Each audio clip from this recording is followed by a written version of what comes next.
সম্প্রতি বাংলাদেশ সেনাবাহিনী rapid action battalion RAB ও জাতিসংঘ শান্তিরক্ষী বাহিনীতে বাংলাদেশের সশস্ত্র বাহিনীর সদস্যদের অংশগ্রহণ নিয়ে জার্মান গণমাধ্যম ডয়েচ বেলের প্রকাশিত তথ্যচিত্রটি নিয়ে এরই মধ্যেই প্রশ্ন উঠেছে নানা মহলে। তথ্যচিত্রে বাংলাদেশ সেনাবাহিনীর সেনা সদস্যদের নিয়ে বিভ্রান্তিমূলক প্রতিবেদন উপস্থাপন করা হয়েছে জানিয়ে এরই মধ্যে প্রতিবাদ লিপি দিয়েছে সেনা সদর। আইএসপিআর এর বরাত দিয়ে প্রতিবাদ লিপিতে বলা হয়েছে, পক্ষপাতমূলক ও একপেশে এই প্রতিবেদনের লক্ষ্য ও উদ্দেশ্য প্রশ্নবিদ্ধ।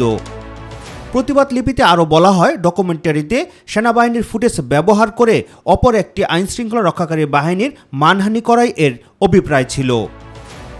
বিষয়টি নিয়ে কথা বলেন সেনাবাহিনীর প্রধান general SM Shafiuddin Ahmed. Deutsch বেলের রিপোর্ট উদ্দেশ্যমূলক উল্লেখ করে বাংলাদেশ সেনাবাহিনী মানবাধিকার লঙ্ঘন করেছে এমন উদাহরণ দিতে পারবে কি কেউ, এমন প্রশ্নও রাখেন তিনি।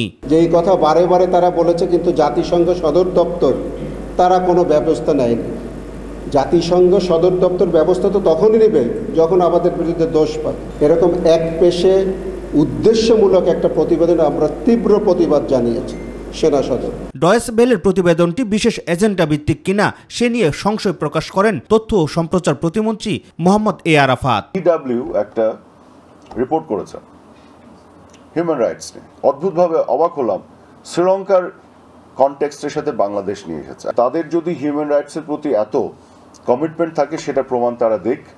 গাজাতে যে হিউম্যান রাইটস ভায়োলেশন হচ্ছে, জেনোসাইড হচ্ছে, সেটার উপর আর একটা ডকুমেন্টারি দ্বারা বানিয়ে দেখ এবং তার মাধ্যমে তাদের কমিটমেন্ট টু হিউম্যান রাইটস আর প্রুফ করুক। গাজায় ইসরায়েলি বাহিনীর গণহত্যা, মানবাধিকার লঙ্ঘন নিয়ে প্রতিবেদনের মাধ্যমে জার্মান ভিত্তিক গণমাধ্যমটিকে নিজের প্রকৃত স্বাধীনতা যাচাইয়ের অনুরোধ করেন তথ্য প্রতিমন্ত্রী। তথ্যের মালিক জনগণ, তথ্যের কাস্টোডিয়ান শুধু সরকার বা সরকারের প্রশাসনে কাজ করছেন যারা, তারা। রাকিব হাসান, মাই টিভি, ঢাকা।